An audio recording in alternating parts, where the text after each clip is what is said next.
Hello, good morning all of you. आप लोग कैसे हैं? ठीक है। जैसे हर रोज की तरह आज भी मैं आपके सामने एक नए टॉपिक के साथ, ठीक है ना। ये आपका क्लास नाइन्थ का चैप्टर 4 और पार्ट 1 रहेगा, ठीक है ना। इससे पहले मैं क्लास 9th का चैप्टर 3 का पार्ट 1 पार्ट 2 वीडियो बना चुका हूँ, उससे आप देख लीजिएगा, ठीक है। और ये क्लास 9th का चैप्टर 4 का पार्ट 1 होगा, फिर इसके बाद कल पार्ट 2 आएगा, ठीक है ना। जैसे हर रोज की तरह मतलब आपके सामने मतलब एक नए टॉपिक के साथ मैं हाजिर होता हूँ। और यदि आपको ये वीडियो आपके लिए यदि ये वीडियो हेल्पफुल लगता है, आपके लिए कुछ फ़ायदेमंद होता है, ठीक है ना, तो मेरे चैनल को लाइक और सब्सक्राइब, एक कमेंट जरूर कर दीजिएगा कि आपको ये वीडियो कैसा लगा, ठीक है।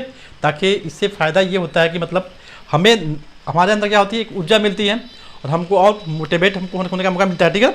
चलते हैं, शुरू करते हैं आज का वीडियो, ठीक है। देखिए ध्यान से, ये आपका केमिस्ट्री रहा, ठीक है ना। केमिस्ट्री क्लास 9th चैप्टर 4 का ये पार्ट 1 रहा, ठीक है ना। ये रहा, ठीक है ना। आपको देख हम बता दें आपको कि आपके चैप्टर क्लास 9th के बुक में चैप्टर 1 में दिया हुआ, चैप्टर 4 में दिया हुआ है कि आपका जैसे जे थॉमसन कौन थे।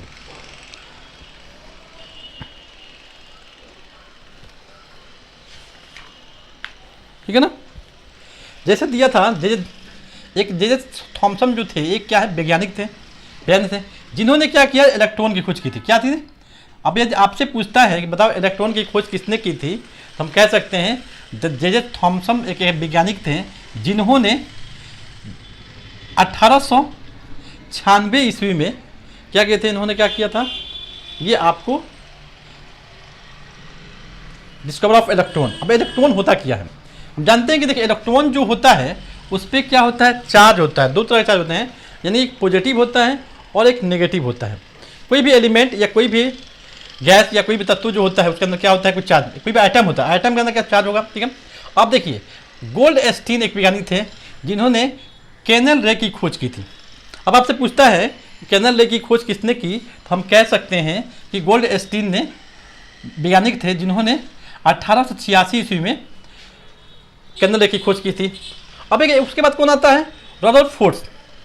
रदरफोर्ड ने बताया कि नाभिक की खोज, रदरफोर्ड ने नाभिक की खोज 1911 में की थी। नाभिक मतलब होता क्या, सेल्स वगैरह होते हैं, चाहे नाभिक जो होता है उसके अंदर, यानी उन्होंने खोज की थी। उसके बाद प्रोटॉन की खोज और 19 यानी कि रदरफोर्ड दो थे। रदरफोर्ड ऐसे वैज्ञानिक थे जिन्होंने 1911 में नाभिक की खोज की थी और प्रोटॉन की खोज भी उन्होंने की थी। जैसे इलेक्ट्रॉन की खोज किसने की थी, जैसे थॉमसन ने किया था, और प्रोटॉन की खोज किसने की, ये आपको रदरफोर्ड ने किया था, ठीक है। कब किया था भाई, तो 1919 ईस्वी में किया था, ठीक है। अब देखिए जेम्स चैडविक आते हैं, वो भी आपके क्लास 9th में है, ठीक है ना। जेम्स चैडविक जो थे इन्होंने क्या किया था, न्यूट्रॉन की खोज की थी। यानी कि एक जो आपको जैसे ये होता है आपका, ये मान लिया जाए कि ये आपका ये वाटरमेलन जो होता है, वाटरमेलन जो दिया हुआ है आपके बुक में दिया हुआ है, वाटरमेलन जो दिया है, मेलन जो बना हुआ, ठीक है ना। उसमें उन्होंने बताया, उन्होंने क्या किया ना, जो रदरफोर्ड ने किया था, एक दिखाया आपको, थ्योरी दिखाया उन्होंने, और उसमें बताया कि देखिए ये जो दे दिया था, ये इसमें क्या होता है, जो चार्ज होता है, ये इलेक्ट्रॉन भी होता है, और उसमें क्या होता है, न्यूट्रॉन भी होता है, ठीक है ना। उन्होंने बताया। मोस्ले एक वैज्ञानिक थे जिन्होंने परमाणु क्रमांक यानी जो एटॉमिक नंबर जो होता है उसकी खोज की थी, और उन्होंने 1913 से 14 ईस्वी में उन्होंने आधुनिक आवर्त सारणी का नियम भी दिया था। यानी कौन था, अब देखिए ध्यान दीजिएगा कि इन्होंने क्या किया। मोस्ले कौन थे, मोस्ले एक व्यक्ति थे जिन्होंने एटॉमिक नंबर, यदि हम लोग एटॉमिक नंबर जो निकालते हैं उसकी उन्होंने खोज की थी, उन्होंने बताया। और उसने आधुनिक आवर्त सारणी यानी जो आधुनिक जो पीरियोडिक टेबल होता है, जो आपके पीरियोडिक टेबल होते हैं, जैसे उसमें पीरियोडिक टेबल क्या होता है, पीरियोडिक टेबल में आपके जो ग्रुप्स जो होते हैं, ग्रुप्स कितने होते हैं, ग्रुप्स होता है 18 होता है। मैंने हम मान लिया जाए आपका जो पीरियोडिक टेबल जो होता है उसमें हम यहाँ से यहाँ जाते हैं, इधर जाते हैं, इसमें क्या होते हैं, 18 क्या होते हैं, ग्रुप्स होते हैं। जैसे हम इधर से नीचे की ओर आते हैं, ये क्या होते हैं, इसको बोलते हैं ग्रुप्स, इसको बोलते हैं पीरियड बोलते हैं, ठीक है। पीरियड यानी कि 7 पीरियड होते हैं। कितने पीरियड होते हैं, तो देखिए यही पीरियड जो था ना, इन्होंने मोस्ले ने क्या किया, परमाणु पहले ये किया, उसके बाद में आधुनिक आवर्त सारणी की जो नियम जो बनाया गया था कि मतलब एक मतलब एक सेल में या एक इलेक्ट्रॉन जैसे कैसे उसको रखा जा सकता है, मतलब जो माने 118 जो तत्व जो हैं उनको किस तरह से किस सीढ़ी से रखा जाए, उन्होंने उसके बारे में विस्तार से बताया। और उन्होंने मतलब किस कक्ष में या किस ग्रुप में, जैसे ब्लड ग्रुप जैसे आपका होता है, जैसे सब मेटल होता है, नॉन मेटल होता है, मेटलॉइड होता है, या गैस होता है या अक्रिय गैस होता है, उसको किस ग्रुप में रखा जाए, उन्होंने क्या किया, उसकी आसानी के लिए उसके क्या किया, उन्होंने एक क्या किया, पीरियोडिक टेबल बनाया या आवर्त सारणी का निर्माण किया। अब देखिए डाल्टन जो थे, देखिए डाल्टन कौन था, डाल्टन एक ऐसे वैज्ञानिक थे जिन्होंने क्या किया था, एटॉमिक थ्योरी दिया था। अब आपसे पूछेगा कि बताओ सबसे पहले बताइए आप कि एटॉमिक थ्योरी किसने दिया था, डाल्टन ने दिया था। भाई उन्होंने कहा था कि ऑल मैटर, जितने भी मैटर होते हैं या एलिमेंट या कंपाउंड या mixture, is composed A small particle called atom. उन्होंने कहा था, यानी डाल्टन ने कहा था, कि डाल्टन ने कहा था कि कोई भी एलिमेंट हो, कोई भी मैटर हो या एलिमेंट हो, कंपाउंड हो या मिक्सचर हो, यानी उसको क्या, उसके ये छोटे कण को हम लोग क्या कहते हैं, एटम कहते हैं। ठीक है, अब देखिए कौन आता है, थॉमस का एक क्या हुआ, थॉमसन एक जो थे, जो जे थॉमसन जो थे, उन्होंने क्या किया, मॉडल तैयार किया था। उस मॉडल तैयार किया, उसने क्या किया, एक मतलब क्या किया, वाटरमेलन लिया, वाटरमेलन क्या किया, उसमें से बीच में से 2 भाग में बांट दिया। जो उसका बीज जो था, वाटरमेलन जो क्या था, उसमें बीज जो था, जो काला काला करके याद लाल हिस्से में जो काला करके या ब्लैक कलर करके जो था, उसमें उन्होंने क्या किया, उसमें उन्होंने बताया कि नहीं, कि ये जो क्या किया, जो वाटरमेलन जो था ये पूरा बनाया था, जब उसको 2 भाग में उन्होंने बांटा, उन्होंने देखा ये कि ये जो तो था उसको क्या किया उन्होंने, कि पॉजिटिव स्फीयर था उन्होंने कहा, और ये जो था उन्होंने कहा कि ये इलेक्ट्रॉन है, जो इसमें जो बना हुआ था, इन्होंने उसका क्या नाम दिया, इलेक्ट्रॉन नाम दिया। इसीलिए क्या होता है, हम इसलिए कहते हैं कि जे थॉमसन ने सबसे पहले क्या किया था, इलेक्ट्रॉन की खोज की थी। कौन, किसने क्यों की थी, जे थॉमसन ने किया था इलेक्ट्रॉन की खोज। ये हो गया। अब आते हैं आपके नेक्स्ट टॉपिक में, दूसरा टॉपिक दिया हुआ है, उसके बाद में आपको दिया हुआ है कि रदरफोर्ड में क्या थे, एक वैज्ञानिक थे। अब देखिए उन्होंने कहा था Rutherford model item of an item, ठीक है ना।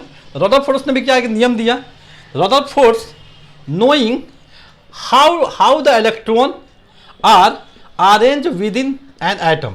रदरफोर्ड ने बताया कि हम इलेक्ट्रॉन को कैसे अरेंज कर सकते हैं, इलेक्ट्रॉन को कैसे अरेंज कर सकते हैं। तो उन्होंने क्या किया, उन्होंने क्या किया, जैसे मतलब पतली झिल्ली लिए, ठीक है ना, थिन लेयर लिए। अब उन्होंने क्या किया, अब उन्होंने कहा कि एक गोल्ड जो है तो होता है, गोल्ड को हम गोल्ड को इतना पीट सकते हैं कि वो जितना पीटेंगे उतना क्या होगा, फैलेगा। वो एक पतली चादर सी बनाई जा सकती है गोल्ड को एकदम, इसलिए गोल्ड क्या होता है, टूटता नहीं है, ठीक है ना। उन्होंने कहा कि इसको जितना पीटेंगे, इसमें क्या होगा, जो पीटने से जो उसका आकार जो बढ़ेगा, वो क्या होगा, किस कारण से होगा भाई, तो अल्फा पार्टिकल के कारण क्या होता है। उन्होंने क्या उसका नाम दिया, गोल्ड आइटम दिया। अब उसके बाद कौन आता है बाबू, उसके बाद आपके पास आते हैं बोर्स मॉडल ऑफ आइटम आता है। ये बोर्स ने क्या किया, वो भी एक वैज्ञानिक थे, उन्होंने क्या किया, एक आइटम अपना मॉडल दिया। उन्होंने क्या किया, Bohr's put forward the following postulate about the model of atom. उन्होंने क्या किया, उन्होंने भी क्या, बोर्स जब आए उन्होंने क्या किया कि एक आपको मतलब एक सेल बनाया। उन्होंने कहा कि नहीं, एक सेल होता है, तो सेल्स होता है, तो सेल में क्या होता है, ये आपका जो ये आवाज जो होता है, ये देख रहे हैं, ये सेल्स होता है, इसको हम न्यूक्लियस कहते हैं। उन्होंने कहा कि क्या होता है, न्यूक्लियस होता है। और उन्होंने कहा कि अब देख सेल होता है, अब माने ये जो है इसको क्या कहेंगे हम लोग, के सेल कहेंगे, ये आपका जो होगा उसको एल सेल कहेंगे, ये जो होगा आपका एम सेल होगा, ये जो आपका होगा एन सेल होगा। उन्होंने कहा कि n = 4, यानी कि ये n = 1, यानी जो भी पैटर्न होंगे n = 1, n = 2, n = 3, यानी क्या होगा, जितने कक्ष में, यानी इसमें क्या होता है ना कि हम इलेक्ट्रॉन को बांट सकते हैं। मान लीजिए हमको सोडियम का निकालना, क्या निकालना है, सोडियम का निकालना है। यदि हमको सोडियम का निकालना है तो यानी Na हो गया। तो अब यहाँ पे आपका क्या होता है, ये आपका क्या होता है, ये आपका जो सोडियम जो होता है उसको हम लोग क्या कहते हैं, हम लोग सोडियम जो होता है इसको हम लोग क्या कहते हैं, ये क्या, ये सोडियम दिया हुआ है, इसको हम लोग कह सकते हैं, ये होता है आपका एटॉमिक नंबर होता है, एटॉमिक नंबर कह सकते हैं इसको, ठीक है। इसको क्या कहेंगे, ये आपका एटॉमिक नंबर होता है सोडियम का। उसके बाद जो ये इसको क्या कह सकते हैं, मास नंबर। यहाँ जो होता है आपका, माने यहाँ 23 लिखा हुआ है, 23 लिखा हुआ है, ये आपका क्या होगा, 23 लिखा हुआ है, इसको हम लोग क्या कहते हैं, मास नंबर कहेंगे, यानी मास नंबर। मास नंबर कह सकते हैं।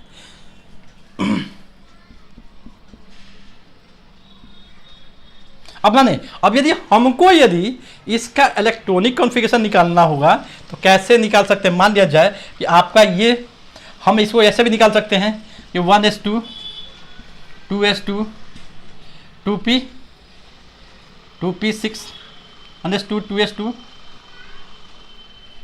2p6, ठीक है, 3s1, ठीक है ना, यानी 2 2 2 4 जो 10 ये 11, यानी कि क्या हो गया, इससे आज अंतिम कक्ष में क्या हुआ है, एक इलेक्ट्रॉन हो गया। यानी कहने का मतलब ये है कि इस कक्ष में आपका क्या है। अब मान लिया जाए कि इसमें आपका क्या है, इलेक्ट्रॉन जो दिया हुआ है, यानी कि इसको हम लोग इसको अब ये कहें कि हम नीचे वाला जो नंबर जो होता है उसका क्या होता है, हमको उसको मास नंबर कह सकते हैं। जैसे आप फिर से ध्यान दीजिए, जैसे मान लिया जाए हमको कार्बन दिया, ऑक्सीजन दिया हुआ, क्या दिया हुआ है, ऑक्सीजन दिया हुआ है। तो ऑक्सीजन का क्या होता है, तो ऑक्सीजन का जैसे O2 दिया हुआ है, ऑक्सीजन जो होता है, तो ऑक्सीजन क्या होता है, ये जो होगा आपका क्या होगा, 8 जो दिया हुआ है इसको एटॉमिक नंबर कह सकते हैं। और यहाँ पे जो आपका होता है इसको मैंने 16 दे दिया है, इसको हम लोग क्या कहेंगे, तो ये मास नंबर कह सकते हैं। इस तरह उन्होंने क्या बताया कि हाँ किस कक्ष में कितने इलेक्ट्रॉन रह सकते हैं। तो इसके मॉडल को बोर्स मॉडल ऑफ एटम कह सकते हैं। जैसे आज का ये वीडियो आपके लिए कैसा लगा, यदि आपके लिए ये वीडियो हेल्पफुल लगता है या अच्छा लगता है तो इसे लाइक और कमेंट करना ना भूलें। और फिर तब तक के लिए फिर मिलते हैं कल, तब तक के लिए नमस्कार।